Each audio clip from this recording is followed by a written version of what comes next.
Today, we're talking about Black History Month and Golden State Warriors star Draymond Green, who calls for us to get rid of Black History Month. Welcome to the Soul Food Pod.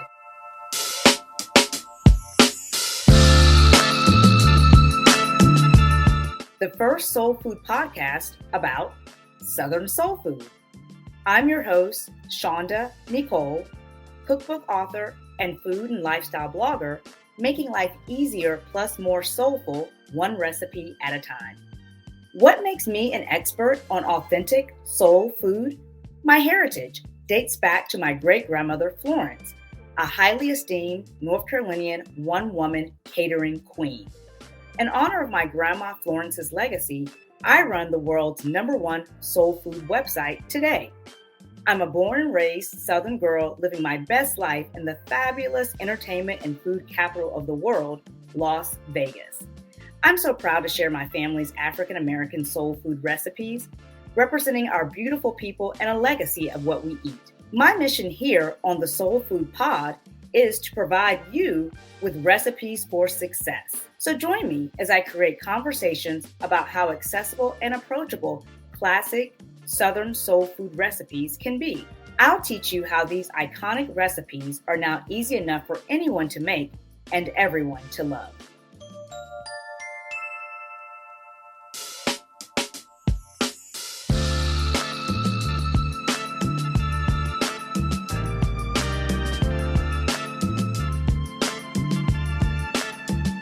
Beautiful souls, let's start off our conversation today about Black History Month food with one of the most frequently asked questions about soul food.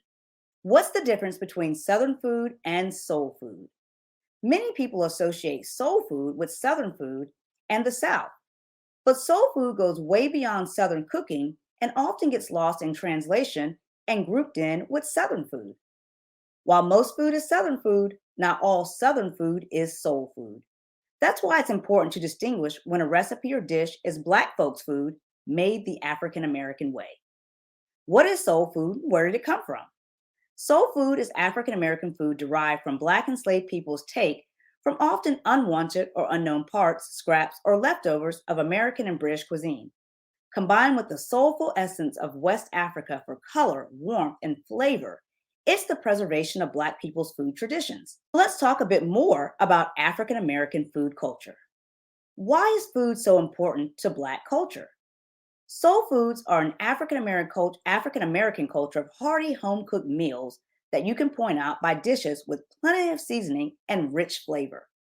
Black people have a culture that goes deeper than our African roots, and the food we eat reflects our rich culture. Black music, the way we talk, what we eat, and the way we talk about the things we love are all entwined in our food, so often referred to as swag and flavor. Food is vital in Black culture because it brings people around the table and puts a pause on the constant oppression of our people, along with fast-paced living, replacing it with good times, comfort food, happiness, and laughs. Black people gather, connect, and celebrate with soul food. Food is a way to show how much another person is cared for. Being able to feed someone is a significant and respected part of Black food culture. So what makes soul food soul food? Asked another way, what makes a dish authentic soul food? Simply put, soul is the word used to describe the swag and the unique style of African American cuisine. You know, the flavor. And now the question, what is Black folks' food? Chicken, especially fried chicken, is a food thrown on the doorsteps of Black people as a way to identify us. But of course, you know, African Americans didn't invent the chicken, LOL. We just perfected seasoning it. There's no denying that chicken with a balance of seasoned, tender meat on the inside and flavorful skin on the outside is a soul food specialty, a legacy of making it this way. Recipes handed down from generation to generation. That's Black folks' food. Black folks' food is a legacy of how African Americans make soul food and a category of recipes on the soulfoodpot.com. So people have asked me, why do you call it Black folks' food? Because these are Black recipes. and I'm proud to share them. I'm deliberate and intentional about giving credit to our community of talented chefs, cooks, and creators. No more apologizing for or hiding our Blackness and its beauty. My mission is to remain standing on the right side of history. I'm consciously doing my part to honor the ancestors as one of the gatekeepers protecting the legacies of African American culture. With my hand on the sacred urn of tradition, vowing to protect and preserve Black culture and generations of blessed soul food recipes. And the fun part of all of this, every time you make and share Black folks' food, you stand with the ancestors too. As Tony Tipton Martin says in the Netflix series High on the Hog, I am using my platform to draw attention to Black excellence. So, what is Black History Month, you may ask? Black History Month is an annual observance originating in the United States, also known as African American History Month. Black History Month is acknowledged during February, receiving official recognition from governments in the United States, Canada, and more recently, Ireland and the United Kingdom. Black History Month aims to honor the contributions that African Americans have made and to recognize our sacrifices. Now back to Draymond Green and what he had to say about Black History Month. At some point, can we get rid of Black History Month? Why do we get the shortest month of celebration to celebrate our history? Then Draymond finishes with, teach Black history from January 1st to December 31st, and then do it again, and then again, and then again, and then again. Draymond makes it clear, by way of my grandson here, that his issue is not the celebration of Black History Month. Full disclosure, my immediate family and I are Golden State Warriors fans. Go Dubs. But that has nothing to do with why I couldn't agree more with Draymond Green's sentiments about Black History Month. And speaking of family, I lead my life with this constant question: what kind of ancestor will I be?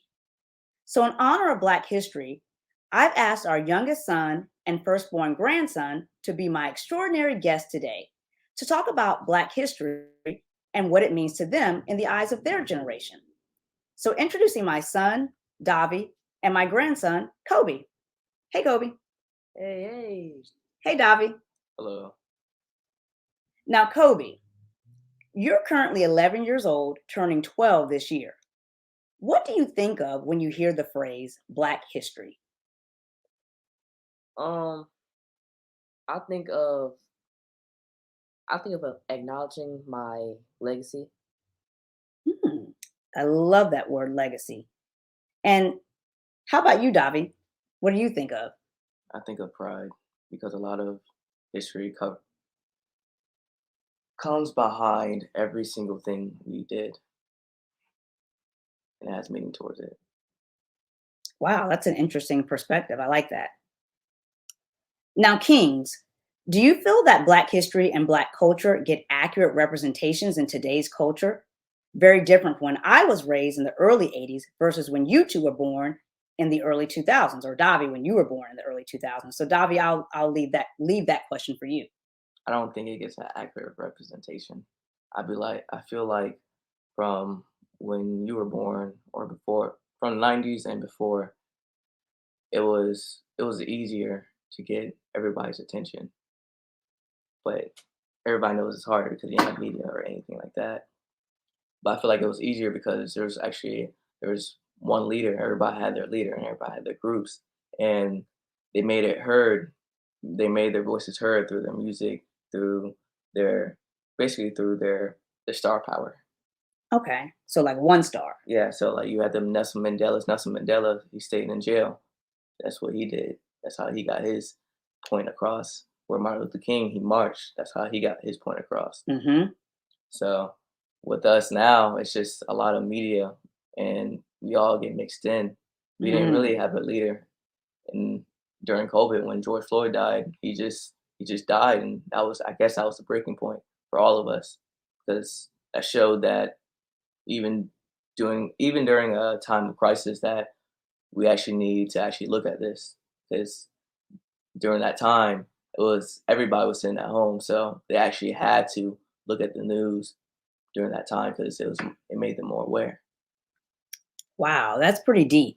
I love that. So you're saying that even though we have all these great media outlets now, that we could actually get lost and drowned out by so many voices speaking at one time. Yeah, because if you actually look at George Floyd's situation, after George Floyd, you start seeing Breonna Taylor and all these other people on the news saying they're getting killed and they're not getting any justice or any news.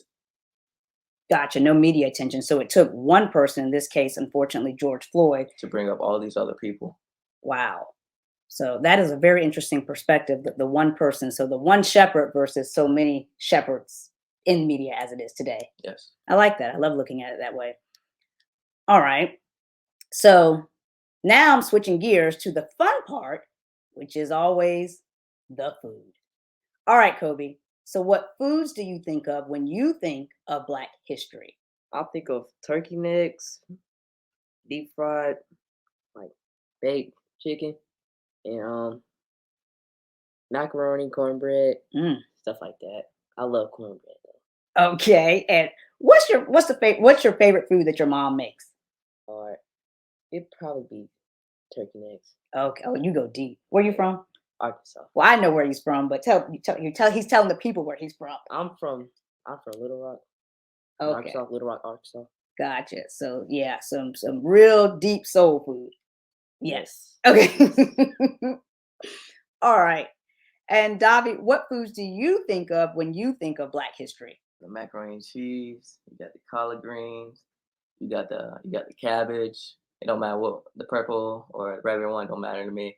You got the mashed potatoes, you got the turkey breast, you got the fried chicken, you got the baked chicken.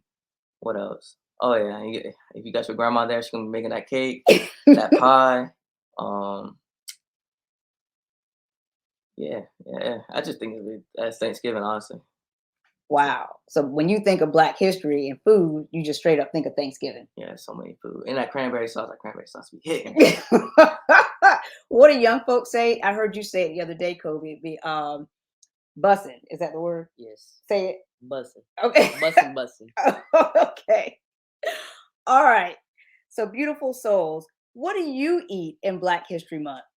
While there's no official list, you can enjoy notable recipes like collard greens, candied yams. These are foods that my son and grandson just said. Homemade cornbread, baked macaroni and cheese, chicken and dressing, sweet potato pie, and banana pudding, just to name a few soul food menu favorites. These recipes are part of the authentic soul food family, recipes passed along through generations and a legacy of African Americans, Black folks' food. So I want to thank my sons, my Black kings, for being here with us today on the Soul Food Pod. Thank you, Dahvi. Thank you for having me. Thank you, Kobe. It's been an honor to be a guest on your show. Oh, it's been an honor for you to be my sons and for you both to be here. Now, beautiful souls, are you ready to take your recipes beyond Southern? Then start here at thesoulfoodpot.com with our feature of 77 iconic recipes in honor of Black history. These are step-by-step instructions that are easy enough for anyone to make and everyone to love. I've linked this recipe roundup in the episode description for your convenience. And until next time, beautiful souls, remember that food for the body is not enough. There must be food for the soul. Thank you for joining me for this episode of the Soul Food Pod. Did you enjoy today's conversation and recipe? If you want more easy to make soul food recipes and Southern food for the soul, then follow me for ideas that make your life easier plus more soulful. Subscribe here to the Soul Food Pod and subscribe to my food blog, thesoulfoodpot.com. On the Instagrams, follow me at Shaunda Necole. Have you had today's recipe? Would you make it? Comment below and let me know. And make sure you rate this podcast 5 stars and subscribe for all the soul food.